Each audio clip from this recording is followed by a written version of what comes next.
Você está ouvindo o podcast da Genial Investimentos. Fala pessoal, bom dia. Começamos aqui mais um Morning Call nesta segunda-feira, dia 3 de julho. Eu sou Felipe Vilegas, estrategista de ações da Genial Investimentos. Bom pessoal, então a gente começa a semana, começa o mês, começamos o trimestre, começamos o semestre e as principais bolsas globais já estão aí no movimento positivo, né, movimento altista.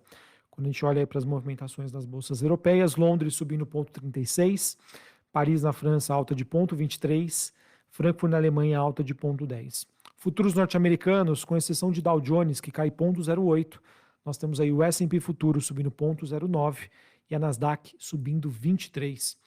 Em específico, pessoal, falando da Nasdaq, esse movimento acaba sendo influenciado pelo anúncio aí de vendas recordes pelas fabricantes de carros elétricos, tanto a Tesla quanto a BYD.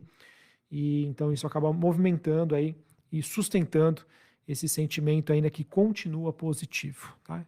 Importante dizer que, apesar dessas movimentações, com esses sinais ainda positivos, os bancos centrais ao redor do mundo ainda continuam cautelosos.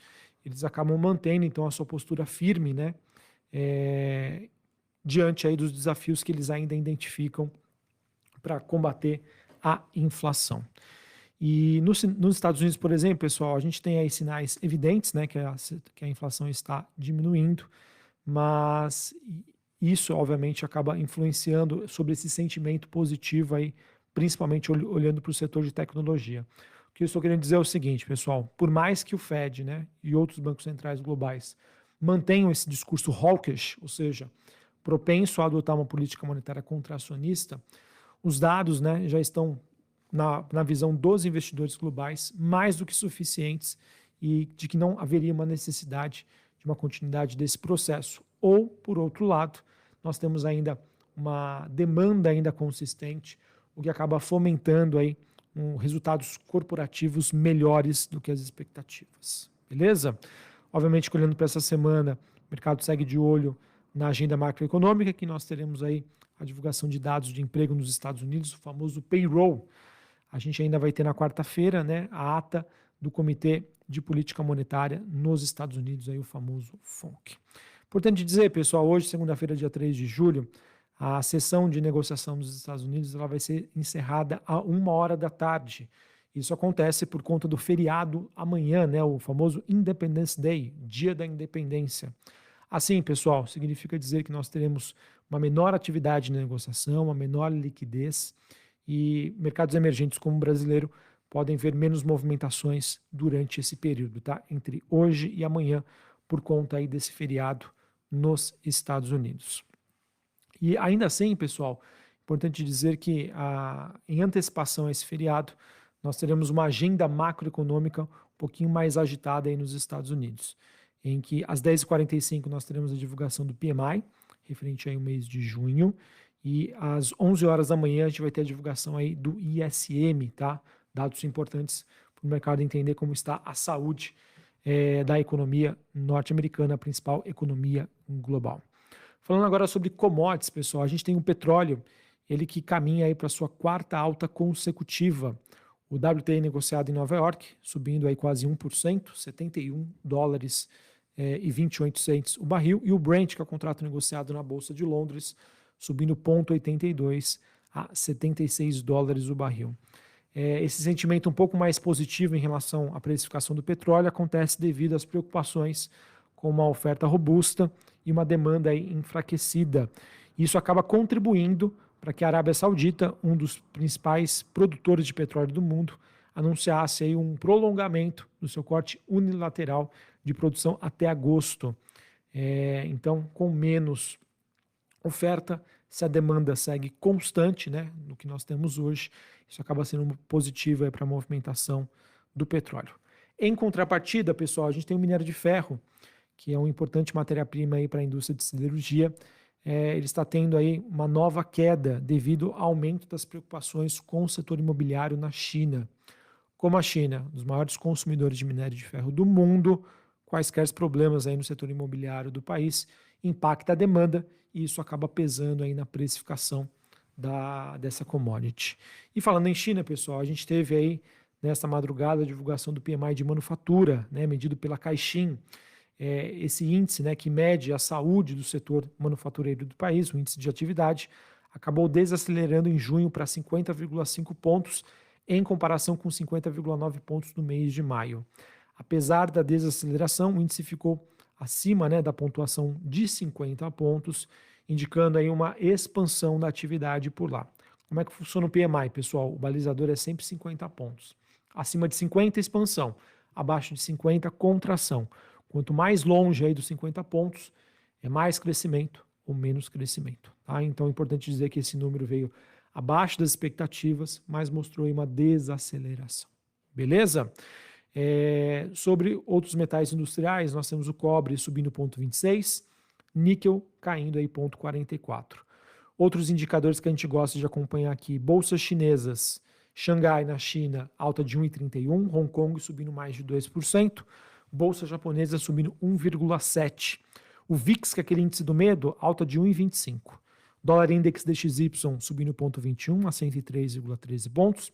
Taxa de juros de 10 anos nos Estados Unidos subindo 0,71 a 3,84. Bitcoin subindo 0,5%, $30.600 a unidade. Bom, pessoal, falando agora sobre Brasil, hoje nós temos um dia importante. Afinal, aí os legisladores na Câmara, né, dos Deputados estão concentrando aí os seus esforços para lidar aí com uma série de questões econômicas fundamentais antes do recesso parlamentar. E isso está acontecendo em meio a uma atmosfera de otimismo aí que segue no mercado financeiro aqui no Brasil, decorrente aí do consenso sobre a redução da taxa básica de juros, a Selic, a partir aí do mês de agosto. E esse sentimento foi positivo, foi reforçado aí pela decisão na semana passada do Conselho Monetário Nacional de não alterar a meta de inflação. Assim, pessoal, vamos acompanhar como isso influenciou na pesquisa aí do levantamento Focus, que será divulgado hoje, próximo aí das 8h30 da manhã. Ele que é um relatório semanal que reúne aí as projeções dos principais economistas brasileiros sobre diversos indicadores econômicos. E o relatório de hoje, então, provavelmente vai refletir esse impacto positivo da decisão do CMN sobre as expectativas de inflação e para a Selic aí a partir do mês de agosto. Ainda aqui no Brasil, pessoal, olhando para a agenda macroeconômica, a gente tem daqui a pouquinho do horário que eu estou gravando este Morning Call, às 8 horas da manhã, dados da inflação IPCS, e a gente vai ter também dados sobre a balança comercial brasileira às 3 horas da tarde, expectativa aí de um superávit de 9,5 bilhões de dólares.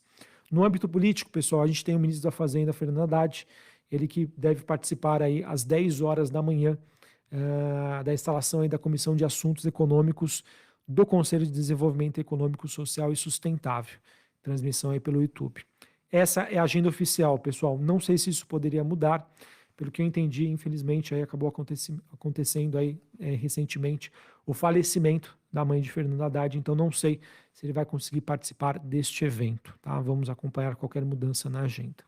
Além disso, pessoal, na Câmara dos Deputados está sendo preparada aí para votar uma série de medidas econômicas, tá? Incluindo aí o arcabouço fiscal, o CARF e a reforma tributária. Além disso, também será debatido aí o programa de aquisição de alimentos. De acordo com informações do jornal o Globo, o presidente da Câmara, Arthur Lira, ele quer acelerar as discussões sobre a reforma tributária já nesta segunda-feira, o que deve ser outro trigger importante para a Bolsa Brasileira.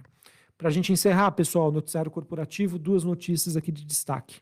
A primeira delas é da Transmissão Paulista, noticiário da sexta-feira passada, ela que ganhou destaque ao vencer os lotes 7 e 9 no grande leilão de transmissão da ANEEL, que aconteceu na B3 na última sexta-feira. Companhia que vai investir 2,4 bilhões de reais na construção de 522 quilômetros de linha de transmissão, totalizando aí 1.044 quilômetros, tá? Bastante importante para a tese aí de longo prazo da companhia. E nós tivemos a Vibra, pessoal, a antiga BR Distribuidora, ela que encerrou um acordo para a criação de um fundo imobiliário com imóveis de postos da Petrobras, motivada aí por mudanças macroeconômicas. A estratégia, então, da gestão e desmobilização permanecerá aí com a Vibra, tá? Somente, e não com a parceria com outras empresas. Beleza? Bom, pessoal, então é isso que eu tinha para passar para vocês. Semana que começa com um sentimento positivo, mas lembrando, dia de liquidez reduzida em antecipação aí ao feriado de independência nos Estados Unidos. Aqui no Brasil, A agenda política segue aí bastante concentrada antes do recesso parlamentar para o andamento das reformas. Um abraço, uma ótima segunda-feira para vocês e até mais. Valeu!